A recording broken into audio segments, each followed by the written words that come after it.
Assalamualaikum warahmatullahi wabarakatuh. Salam sejahtera bagi kita semua. Shalom, Om Swastiastu, Namo Buddhaya, dan salam kebajikan.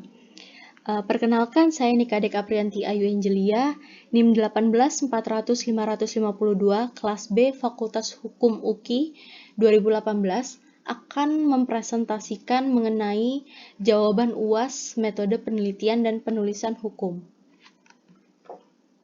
Ruang lingkup dasar-dasar umum penelitian. Pengertian penelitian, menurut Kamus Besar Bahasa Indonesia, metode berarti cara yang teratur dan terpikir baik-baik untuk mencapai maksud, atau berarti cara kerja yang bersistem untuk memudahkan pelaksanaan suatu kegiatan guna mencapai tujuan yang ditentukan. Sedangkan metodik berarti pengetahuan tentang atau cara mengajar, sedangkan metodis berarti berdasarkan atau menurut metode dengan cara yang teratur. Menurut Kamus Besar Bahasa Indonesia, riset berarti penyelidikan atau penelitian suatu masalah secara bersistem, kritis, dan ilmiah untuk meningkatkan pengetahuan dan pengertian, mendapatkan fakta yang baru, atau melakukan penafsiran yang lebih baik. Jadi, penelitian adalah kegiatan ilmiah yang berkaitan dengan analisis dan konstruksi yang dilakukan secara metodologis, sistematis, dan konsisten. Metodologis berarti menggunakan metode tertentu, sistematis berarti menggunakan sistem atau metode berpikir tertentu, sedangkan konsisten berarti tidak boleh ada pertentangan antara bagian yang satu dengan bagian yang lainnya. Ada 3 macam metode berpikir. Yang pertama, metode berpikir deduktif, yaitu berpikir dari hal-hal yang umum ke hal-hal yang khusus. Metode deduktif inilah yang digunakan dalam ilmu hukum. Yang kedua, metode berpikir induktif, yaitu proses berpikir mulai dari hal-hal yang khusus ke hal-hal yang umum. Kalau dalam bahasa Belandanya yaitu das zijn ke das sollen. Dalam penelitian hukum, biasa digunakan metode berpikir deduktif, sedangkan dalam penelitian sosial biasanya digunakan metode berpikir induktif. Yang ketiga, metode berpikir reflektif, yaitu metode berpikir gabungan antara deduktif dan induktif. Metode berpikir ini dapat digunakan dalam penelitian hukum empiris atau sosiologis. Hubungan penelitian dengan ilmu pengetahuan. Penelitian dan ilmu pengetahuan mempunyai hubungan yang erat, karena penelitian merupakan sarana untuk mendukung dan membangun ilmu pengetahuan. Tanpa adanya peneliti, ilmu pengetahuan tidak akan berkembang. Hubungan penelitian dan ilmu pengetahuan dikatakan sebagai proses dan hasil. Penelitian sebagai proses, sedangkan ilmu pengetahuan itu sebagai hasil. Jadi, penelitian tidak mungkin dipisahkan dengan ilmu pengetahuan. Tujuan ilmu pengetahuan dan tujuan penelitian. Tujuan ilmu pengetahuan pada umumnya adalah membuat suatu deskripsi, menjelaskan hubungan antara fakta dan memahami hubungan tersebut, dan membuat suatu prediksi atau perakiraan masa depan. Sedangkan tujuan ilmu pengetahuan hukum pada khususnya ada 7. Yang pertama, mengetahui asas-asas hukum yang universal. Kedua, mengetahui konsep-konsep hukum. Ketiga, mengetahui fungsi hukum dalam masyarakat. Keempat, mengetahui kepentingan yang dilindungi hukum. Kelima, menjelaskan hubungan hukum dan keadilan. Keenam, menjelaskan perkembangan hukum. Dan yang ketujuh, menjelaskan kedudukan hukum dalam masyarakat. Tujuan penelitian pada umumnya terdapat 7 tujuan.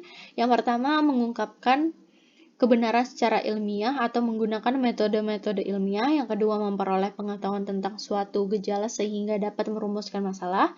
Yang ketiga, memperoleh pengetahuan yang lebih mendalam tentang suatu gejala. Yang keempat, memperoleh gambaran secara lengkap ciri-ciri suatu keadaan, perilaku pribadi, dan perilaku kelompok. Yang kelima, mendapatkan keterangan tentang suatu frekuensi peristiwa. Keenam, memperoleh data tentang hubungan antar suatu gejala dengan gejala lainnya, dan yang ketujuh, menguji teori atau hipotesis. Sedangkan tujuan penelitian hukum pada khususnya terbagi menjadi 2, yaitu dalam penelitian hukum normatif dan dalam penelitian hukum empiris atau sosiologis. Dalam penelitian hukum normatif Yang pertama itu untuk mengetahui dan menganalisis pengaturan suatu keadilan atau peristiwa dalam undang-undang. Yang kedua untuk mengetahui dan menganalisis penerapan undang-undang dalam praktik pengadilan. Dan yang ketiga, untuk mengetahui dan menganalisis hambatan-hambatan dalam penerapan undang-undang.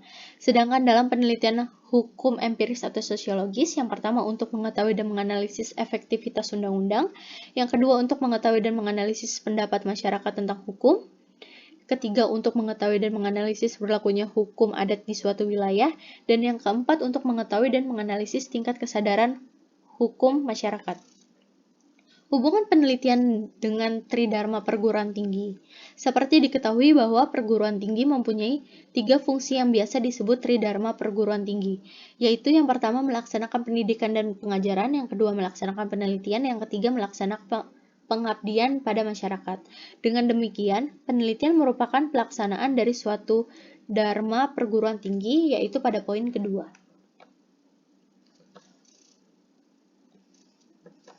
Hubungan penelitian dengan penulisan skripsi. Skripsi sebagai suatu karya tulis ilmiah harus disusun dengan menggunakan metode-metode ilmiah, baik metode penelitian, metode berpikir, maupun metode penulisannya. Skripsi merupakan laporan hasil penelitian ilmiah. Kegiatan penelitian yang pokok adalah pengumpulan data, pengolahan atau analisis data, dan penyusunan laporan hasil penelitian. Dengan demikian, untuk dapat menyusun skripsi yang baik dan benar, perlu dilakukan penelitian ilmiah.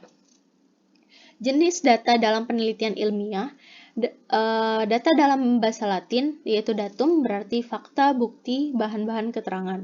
Data dapat dibedakan menjadi 2 data, yaitu yang pertama data primer dan yang kedua data sekunder. Data primer yaitu data yang diperoleh secara langsung dari sumber primer atau asli dengan cara wawancara. Dalam penelitian sosial, data primer mempunyai data yang utama. Dalam penelitian hukum, data primer merupakan data pelengkap, sedangkan data sekunder yaitu data yang diperoleh dengan cara tidak langsung dari sumber primer atau asli, tetapi dari bahan-bahan tertulis atau bahan pustaka. Dalam penelitian hukum, data sekunder merupakan data yang utama karena hukum terdapat dalam bahan-bahan pustaka atau tulisan-tulisan. Untuk mendapatkan data yang valid atau sahih, perlu dipilih bahan-bahan pustaka yang berkualitas atau otentik. Data sekunder dalam penelitian hukum terdiri dari 3 bahan hukum.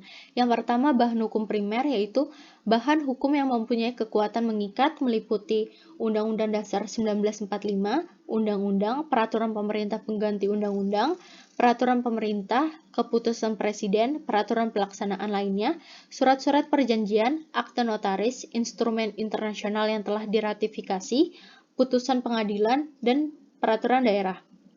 Yang kedua, data hukum sekunder yaitu tulisan-tulisan yang dapat menjelaskan bahan hukum primer, seperti hasil-hasil penelitian, rancangan undang-undang, buku-buku hukum yang berkaitan, bahan-bahan seminar, dan sebagainya. Dan yang ketiga, bahan hukum tertier yaitu tulisan-tulisan yang dapat menambah kejelasan terhadap bahan hukum primer dan bahan hukum sekunder, misalnya kamus-kamus, ensiklopedi, tulisan-tulisan non-hukum yang berkaitan dengan judul penelitiannya. Jenis-jenis penelitian. A. Penelitian dari sudut sifatnya. Yang pertama, penelitian eksploratoris atau penjelajahan, yaitu penelitian dengan tujuan untuk menggali data sebanyak-banyaknya. Penelitian ini dilakukan apabila pengetahuan tentang suatu gejala yang akan diteliti masih sangat kurang atau belum ada sama sekali. Penelitian ini juga disebut feasibility study atau studi kelayakan, dengan maksud untuk memperoleh data awal sebagai dasar mengadakan penelitian selanjutnya. Yang kedua, penelitian deskriptif atau penelitian untuk melukis atau menggambarkan suatu keadaan seperti adanya. Penelitian ini dilakukan untuk mendapatkan data seteliti mungkin tentang manusia, keadaan, gejala-gejala lainnya. Tujuan utamanya adalah untuk mempertegas hipotesis-hipotesis untuk dapat membantu di dalam rangka menyusun teori-teori baru. Yang ketiga, penelitian deskriptif analitis, yaitu penelitian untuk mendeskripsikan suatu atau gejala, kemudian menganalisisnya. Dan yang keempat, pengaturan eksplanatoris, yaitu penelitian dengan tujuan untuk menjelaskan hubungan antara gejala yang satu dengan gejala yang lainnya. Di samping itu, penelitian ini juga untuk menguji hipotesis atau menguji teori. B. Penelitian dari sudut bentuknya. Yang pertama, penelitian diagnostik, yaitu penelitian ini bertujuan untuk mendapatkan keterangan mengenai sebab-sebab terjadinya suatu gejala atau beberapa gejala. Kedua, penelitian preskriptif, yaitu penelitian untuk mendapatkan saran-saran mengenai apa yang harus dilakukan untuk mengatasi masalah-masalah tertentu. Dan yang ketiga, penelitian evaluatif, yaitu penelitian untuk menilai program-program yang dijalankan. C. Penelitian dari sudut penerapannya. Yang pertama, penelitian murni atau pure research, juga disebut sebagai penelitian dasar atau basic research, sama dengan fundamental research, yaitu penelitian untuk mengembangkan ilmu murni atau ilmu dasar. Yang kedua, penelitian terapan atau applied research, juga disebut penelitian aksi atau action research, adalah penelitian dengan tujuan agar hasilnya dapat digunakan untuk memberikan rekomendasi atau saran-saran dalam menentukan kebijaksanaan. D. Penelitian dari sudut dasar ilmu dan metode yang diterapkan. Yang pertama, penelitian monodisiplin, yaitu penelitian yang menggunakan dasar satu disiplin ilmu dan menerapkan satu metode dari ilmu tersebut. Yang kedua, penelitian multidisiplin, yaitu penelitian yang menggunakan metode dari masing-masing disiplin ilmu tersebut. Penelitian kerjasama berbagai disiplin ilmu. Yang ketiga, penelitian interdisiplin, yaitu penelitian dengan menggunakan dasar beberapa disiplin ilmu dengan objek penelitian yang sama, dengan menerapkan satu metode yang diciptakan bersama. Atau penelitian kerjasama beberapa disiplin ilmu menggunakan satu metode yang diciptakan bersama. E. Penelitian ditinjau dari sudut ilmu hukum. Penelitian ditinjau dari sudut bidang ilmu. Berdasarkan bidang ilmu yang diteliti, maka banyak ragamnya menurut siapa atau lembaga mana yang mengadakan penelitian. Misalnya penelitian sosial, penelitian ekonomi, penelitian hukum, penelitian pendidikan, dan sebagainya. Tahap-tahap penelitian. Secara operasional, tahap-tahap penelitian dibagi dalam yang pertama tahap persiapan yang terdiri dari menentukan judul penelitian, studi bahan-bahan pustaka, merumuskan masalah penelitian, menyusun proposal penelitian, mengurus izin penelitian bila perlu, menyusun kuesioner atau pertanyaan penelitian bila perlu, dan survei pendahuluan bila perlu. Yang kedua, tahap pelaksanaan atau pengumpulan data. Dibagi menjadi dua, yaitu pengumpulan data sekunder dan pengumpulan data primer bila perlu. Yang ketiga, tahap penyelesaian atau pengelolaan atau analisis data. Dibagi menjadi dua, yang pertama itu analisis data hasil penelitian hukum normatif, dan yang kedua analisis data hasil penelitian hukum empiris atau sosiologis bila ada. Dan yang terakhir, yaitu tahap keempat, tahap penyusunan laporan hasil penelitian atau skripsi. Selanjutnya, penelitian hukum. Karakteristik ilmu hukum. Ilmu hukum mempunyai karakteristik sebagai ilmu yang bersifat preskriptif dan terapan. Sebagai ilmu yang preskriptif, ilmu hukum mempelajari tujuan hukum, nilai-nilai keadilan, validitas aturan hukum, konsep-konsep hukum, dan norma-norma hukum. Sebagai ilmu terapan, ilmu hukum menetapkan standar prosedur, ketentuan-ketentuan, rambu-rambu dalam melaksanakan aturan hukum. Pada kenyataannya, ilmu hukum mempunyai dua aspek teoritis. Oleh karena itu, penelitian hukum dapat dibedakan menjadi penelitian untuk keperluan praktis dan penelitian untuk kajian akademis. Penelitian untuk keperluan praktis dilakukan guna kepentingan klien dan sesama praktisi hukum, sedangkan untuk kajian akademis dilakukan untuk penyusunan karya tulis ilmiah, seperti penulisan skripsi, tesis, disertasi, dan untuk penyusunan naskah akademis, rancangan undang-undang. Pengertian penelitian hukum. Penelitian hukum merupakan suatu kegiatan ilmiah yang didasarkan pada metode, sistematika, dan pemikiran tertentu yang bertujuan untuk mengetahui satu atau beberapa gejala hukum tertentu dengan jalan menganalisisnya. Kecuali itu, juga diadakan pemeriksaan secara mendalam terhadap fakta hukum tersebut untuk kemudian mengusahakan suatu pemecahan atas permasalahan-permasalahan yang timbul di dalam gejala yang bersangkutan. Penelitian hukum adalah suatu proses untuk menentukan aturan hukum, prinsip-prinsip hukum, maupun doktrin-doktrin hukum guna menjawab isu hukum yang dihadapi. Hal ini sesuai dengan karakter perspektif ilmu hukum. Berbeda dengan penelitian yang dilakukan di dalam keilmuan yang bersifat deskriptif yang menguji kebenaran, ada tidaknya suatu fakta disebabkan oleh suatu faktor tertentu. Penelitian hukum dilakukan untuk menghasilkan argumentasi, teori, atau konsep baru sebagai preskripsi dalam menyelesaikan masalah yang dihadapi. Jenis-jenis penelitian hukum. A. Penelitian hukum normatif atau legal research. Penelitian hukum normatif adalah penelitian hukum yang mengutamakan data sekunder, yaitu data yang diperoleh dari bahan-bahan pustaka. Tujuan penelitian hukum normatif adalah yang pertama untuk mengetahui dan menganalisis pengaturan suatu kejadian atau perbuatan dalam undang-undang, yang kedua untuk mengetahui dan menganalisis penerapan undang-undang dalam praktik pengadilan, dan yang ketiga untuk mengetahui dan menganalisis kendala-kendala dalam pelaksanaan undang-undang bila perlu. Hal-hal yang perlu dijelaskan dalam penelitian hukum normatif adalah A. Jenis dan sifat penelitian. Jenis penelitian hukum yuridis normatif dan bersifat deskriptif analitis, yaitu penelitian yang berusaha mendeskripsikan atau menggambarkan gejala-gejala hukum secara rinci dan lengkap seperti apa adanya, kemudian menganalisisnya. B. Objek penelitian. Objek penelitian ini adalah sebagai berikut. Yang pertama, penelitian asas hukum atau kaidah hukum.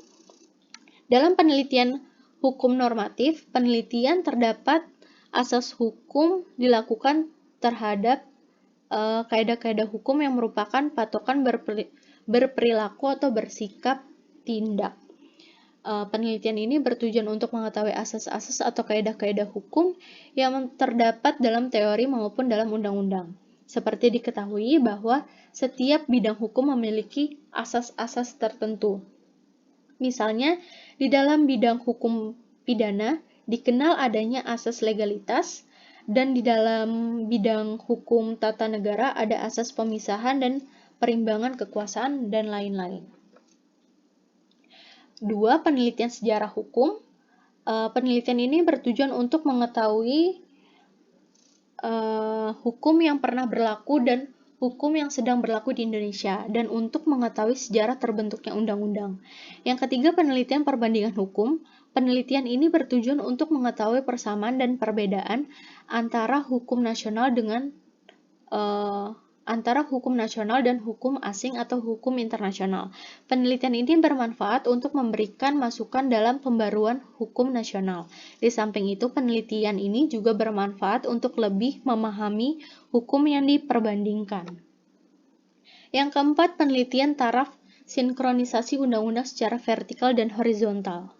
Penelitian ini bertujuan untuk mengungkapkan kenyataan sampai sejauh mana perundang-undangan tertentu serasi secara vertikal dan horizontal. Taraf sinkronisasi vertikal berarti bahwa antara undang-undang yang tidak sederajat tingkatannya, isinya tidak boleh ada pertentangan atau harus serasi. Misalnya, antara Undang-Undang Dasar 1945 dengan Undang-Undang, isinya harus serasi atau sinkron. Kemudian taraf sinkronisasi horizontal berarti bahwa antara undang-undang yang sederajat tingkatannya, isinya harus sinkron atau tidak boleh ada pertentangan. Misalnya antara undang-undang dengan undang-undang lain, isinya harus sinkron atau serasi. Yang kelima, penelitian sistematik hukum. Penelitian ini bertujuan untuk mengetahui sistematik perundang-undangan apakah sesuai dengan sistem atau metode berpikir dalam ilmu hukum, yaitu metode berpikir deduktif, berpikir dari hal-hal yang umum ke hal-hal yang khusus. Penelitian terhadap sistematik hukum ini terutama berkaitan dengan hukum primer dan sekunder. Kerangka acuan yang dipergunakan adalah pengertian dasar dalam sistem hukum, misalnya pengertian masyarakat, subjek hukum, hak dan kewajiban, peristiwa hukum, dan sebagainya. C. Sumber data. Dalam penelitian hukum normatif, sumber data yang utama adalah data sekunder, yang terdiri dari 3 bahan hukum. Yang pertama bahan hukum primer, yang kedua bahan hukum sekunder, dan yang ketiga bahan hukum tertier. Dan sebelumnya sudah dijelaskan mengenai bahan-bahan hukum tersebut. Yang D. Metode pengumpulan data. Metode penelitian data D. Metode pengumpulan data. Pengumpulan data dalam penelitian adalah dengan studi bahan-bahan pustaka dengan cara melakukan penelusuran literatur hukum dan menganalisisnya. Metode pendekatan. Metode pendekatan dalam penelitian ini adalah pendekatan yuridis normatif atau pendekatan undang-undang. Statute approach, pendekatan kasus atau case approach, pendekatan historis atau historical approach, pendekatan perbandingan hukum atau comparative law approach. Dari jenis-jenis pendekatan tersebut, pendekatan yuridis normatif atau pendekatan undang-undang yang wajib digunakan dalam penelitian hukum normatif serta pendekatan khusus, yaitu dengan menganalisis peraturan undang-undang dikaitkan dengan kasus tertentu. Metode analisis data. Dalam peneliti sosial dikenal ada analisis kualitatif dan analisis kuantitatif. Analisis kualitatif ialah analisis data dengan tidak menggunakan angka-angka tetapi berdasarkan bahan-bahan tertulis maupun lisan. Sedangkan analisis data kuantitatif ialah analisis data dengan menggunakan angka-angka berupa prosentase atau rumus-rumus statistik. Dalam penelitian hukum normatif, metode analisis data yang dapat digunakan adalah analisis data kualitatif dengan melakukan penafsiran menurut ilmu hukum seperti penafsiran otentik, penafsiran gramatikal, penafsiran sistematik, dan sebagainya.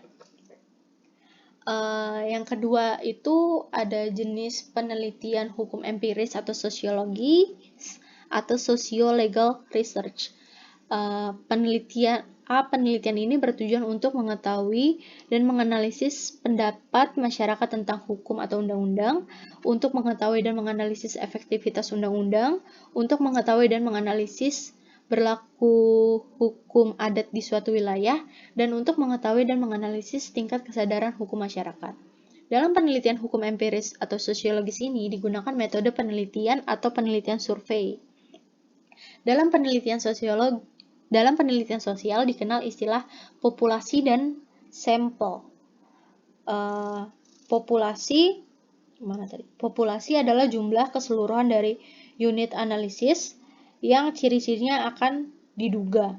Dengan sederhananya dapat dikatakan populasi adalah sejumlah individu dalam suatu wilayah yang akan dijadikan objek penelitian. Misalnya jumlah penduduk DKI Jakarta sebanyak 5 juta orang, ini dikatakan populasi penduduk DKI Jakarta sebanyak 5 juta orang. Dalam penelitian ilmiah, tidak semua anggota populasi diteliti, tetapi diambil sebagian sebagai sampel atau contoh. Jadi sampel adalah bagian dari populasi. Apabila semua anggota populasi diteliti, disebut sensus. B. Hubungan populasi dan sampel. Yang pertama, sampel harus mewakili sifat-sifat populasi. Yang kedua, makin homogen populasi, jumlah sampel cukup kecil. Yang ketiga, makin heterogen populasi, jumlah sampel harus besar. Dan yang keempat, dalam praktek, jumlah sampel minimal 20 orang. Apabila sampelnya terdiri dari orang-orang ahli, disebut narasumber. Jika sampelnya para petugas dalam bidang-bidang tertentu, disebut informan. Untuk narasumber dan informan ditentukan sesuai dengan kepentingannya. C. Metode pengambilan sampel. Ada beberapa cara pengambilan sampel. Yang pertama itu sampel acak sederhana atau random sampling. Caranya itu dibuat nomor undian sejumlah sampel yang akan diambil. Misalnya 1 sampai dengan 20. Orang-orang yang mendapat nomor undian itulah yang diambil sebagai sampel. Kebaikan cara ini adalah bahwa tiap orang mempunyai kesempatan yang sama untuk dipilih menjadi sampel. Tetapi kelemahannya itu, apabila orang-orang yang mendapat nomor undian itu jatuh pada suatu kelompok masyarakat, maka sampel tidak dapat mewakili sifat-sifat populasi. Dan random sampling tidak dapat digunakan dalam penelitian yang jumlah sampelnya besar. Yang kedua itu ada random systematis atau systematic random sampling. Caranya itu dibuat nomor urutan dari nama-nama responden, misalnya 1 sampai dengan 100, kemudian dari 100 orang itu hanya akan diambil sampel 20 orang. Selanjutnya dicari angka interval atau jarak dengan rumus P per S dibagi 100 per 20 sama dengan 50. Yang ketiga, stratifikasi sampling sampel stratifikasi atau stratified sampling.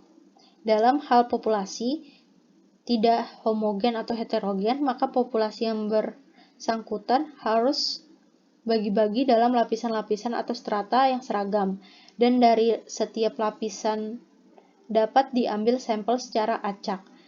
Tiap strata diambil sampel dengan prosentase yang sama. Contohnya, populasi dibagi dalam TNI 200 orang, pengusaha 100 orang, seniman 50 orang, totalnya ada 350 orang.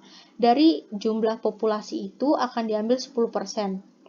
Sampel yang diambil adalah TNI 10% dikali 200 orang sama dengan 20 orang, pengusaha 10% dikali 100 orang sama dengan 10 orang, seniman 10% dikali 50 sama dengan 10% dikali 50 sama dengan 5 orang. Totalnya 35 orang. Dan yang keempat, pengambilan sampel dengan tujuan tertentu atau purposive sampling atau pertimbangan tertentu. Pengambilan sampel dengan cara ini adalah disesuaikan dengan tujuan penelitiannya. Misalnya penelitian mengenai pendapatan masyarakat tentang undang-undang perkawinan, yang dipilih menjadi responden adalah wanita dan pria usia 16 sampai dengan 19 tahun. Karena mereka itulah yang mempunyai kaitan atau kepentingan langsung dengan undang-undang perkawinan.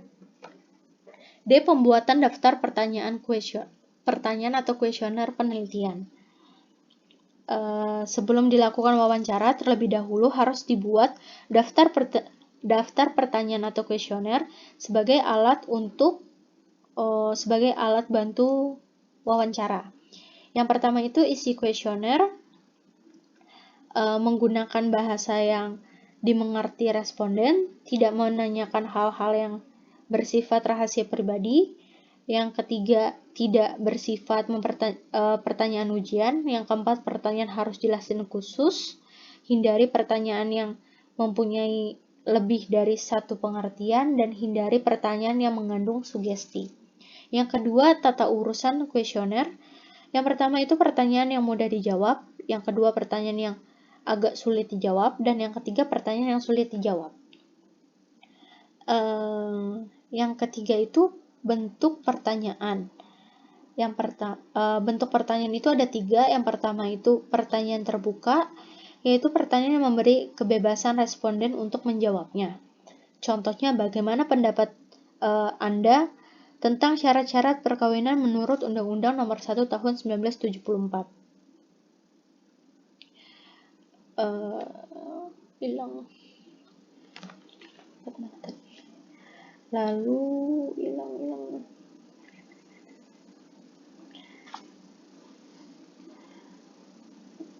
Yang kedua itu pertanyaan.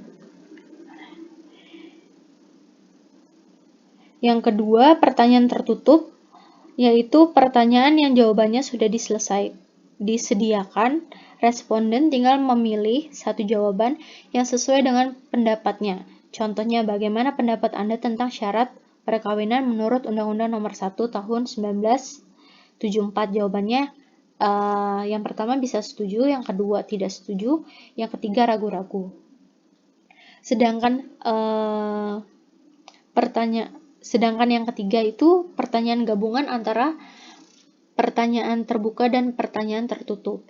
Contohnya itu, bagaimana pendapat Anda tentang penegakan hukum tindak pidana korupsi di Indonesia? Jawabannya itu bisa 3. Yang pertama sangat baik, alasannya bla bla bla bla.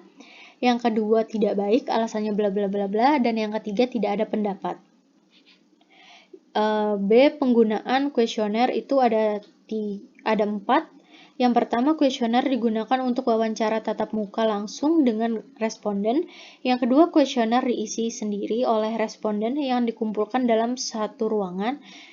Yang ketiga, kuesioner digunakan wawancara lewat telepon. Dan yang keempat, kuesioner dikirim lewat pos kepada responden untuk diisi dan dengan permohonan dikembalikan setelah diisi. Analisis data.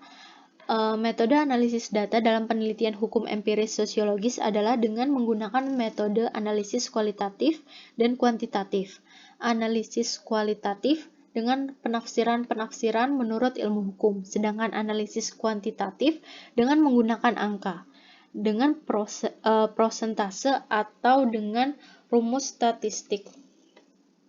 Selanjutnya, proposal atau usulan penelitian. Bentuk-bentuk proposal penelitian. Berdasarkan bentuknya, proposal dapat dibagi menjadi 3, yaitu yang pertama proposal formal. Proposal formal biasanya dilengkapi dengan 3 bagian utama. Bagian yang pertama itu pendahuluan, terdiri dari sampul, halaman judul, kata pengantar, ikhtisar, daftar isi, dan lembar pengesahan. Sedangkan bagian kedua itu isi proposal, terdiri dari latar belakang, pembatasan masalah, tujuan, ruang lingkup, susunan panitia, waktu, dan biaya. Sedangkan yang bagian ketiga data pelengkap proposal, yaitu lampiran, tabel, daftar pustaka, dan lain-lain. Yang kedua, proposal semi-formal. Proposal semi-formal umumnya tidak selengkap proposal formal, namun masih berbentuk baku. Di dalam proposal semi-formal biasanya terdapat informasi mengenai masalah, saran, pemecahan, dan permohonan. Yang ketiga, proposal non-formal. Proposal non-formal biasanya hampir sama dengan proposal semi-formal dan disampaikan dalam bentuk surat atau memorandum.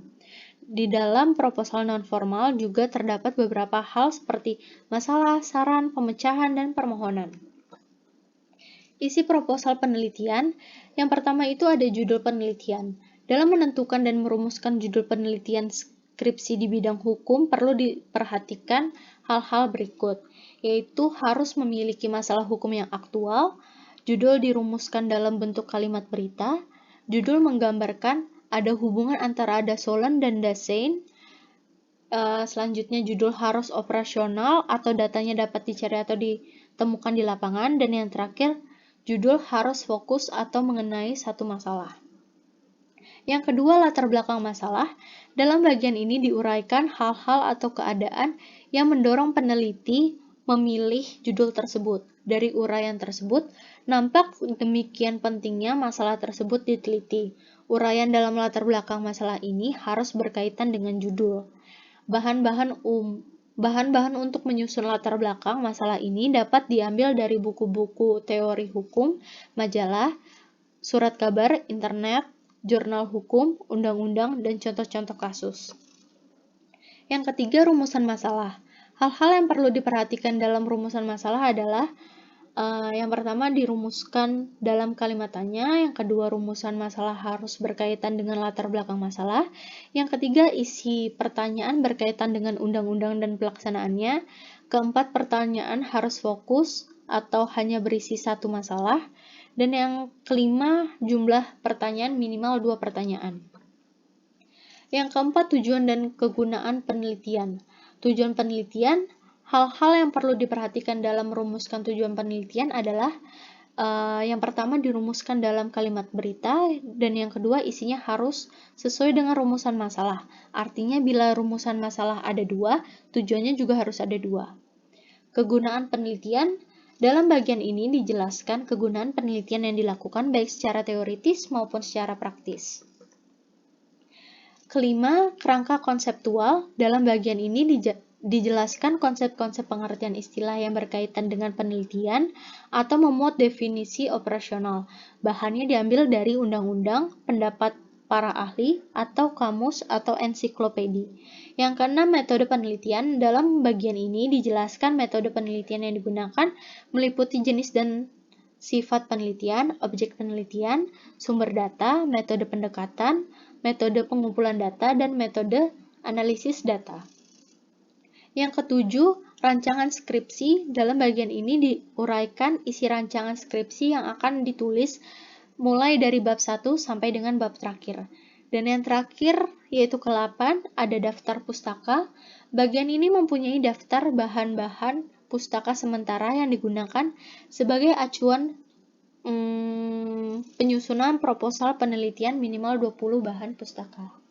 Sekian presentasi jawaban UAS metode penelitian dan penulisan hukum dari saya. Terima kasih.